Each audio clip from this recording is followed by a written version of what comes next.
Hi, my name's Dave Milton and today we'll be looking at sample holders.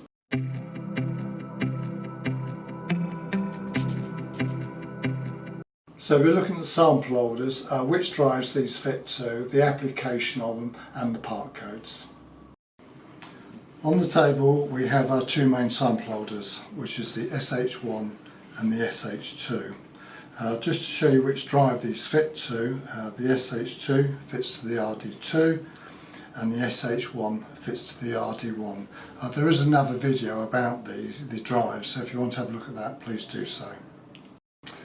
This is the basic SH1. As you see on this one, there is no azimuthal drive on this one, it's just a fixed plate. This plate though can be moved to any position. At the moment it's in line, but on the back you will see there's a set of 3 screws. If you release these screws, this allows the centre portion to become free to turn, so you can put that in any position in 360 degrees.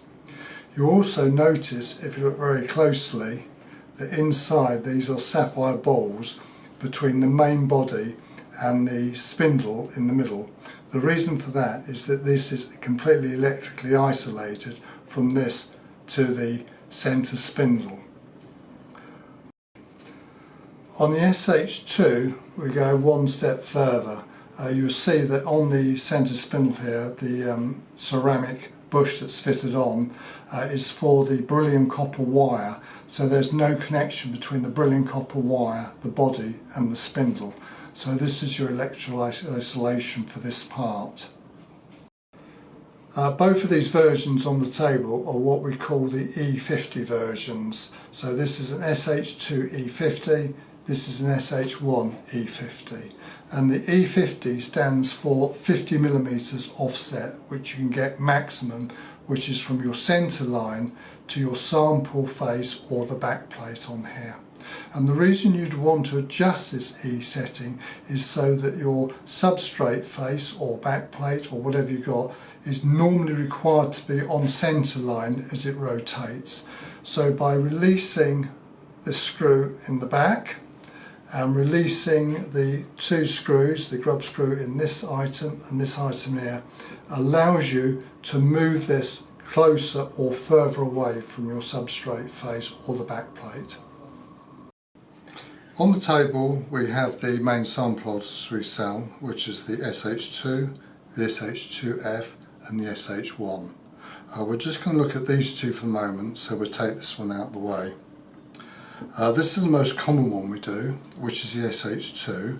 The SH2 will do plus or minus 110 degrees. On the SH2F, this will do plus or minus 180 degrees. You do have to be a bit careful with the SH2F if you're using a cooling, as a copper rope will touch the side of the body, which may be an issue if you're trying to completely isolate the sample. The other thing with this is that the body, as you can see, is longer.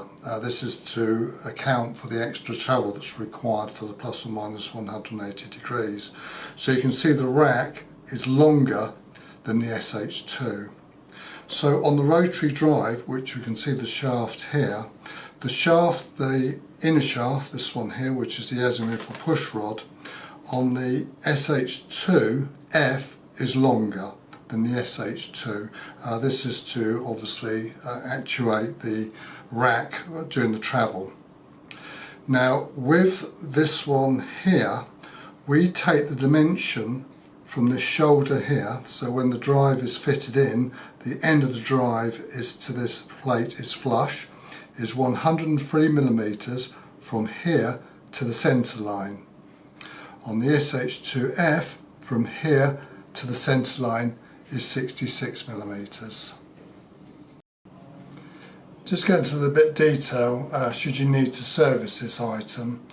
On the back of these is a beryllium copper wire with a joint in.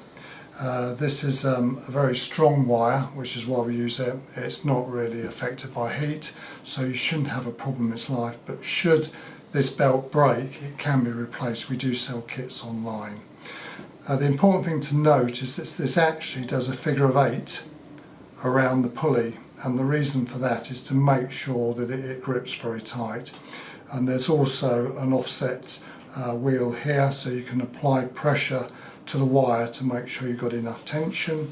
And then the pulley at the back is also got a ceramic on it to make sure the beryllium copper doesn't slip. The important thing that when you do change this wire is make sure that this joint is in the middle of the travel. What you don't want is to have it at one end or the other, because if you do, the joint can run up onto the ceramic or the pulley at this end, and this will cause the wire to break, and you can also break the ceramic if you're not careful as well. So it's very important that this is mounted in its mid position of travel. Both of these will be available from our website, which is www.vacgen.com. So that was a very quick video on the sample holders, which drives they fit to, and we also looked at a bit of a service side as well. If you need more information, please contact us. If you found this video interesting, please subscribe to our channel.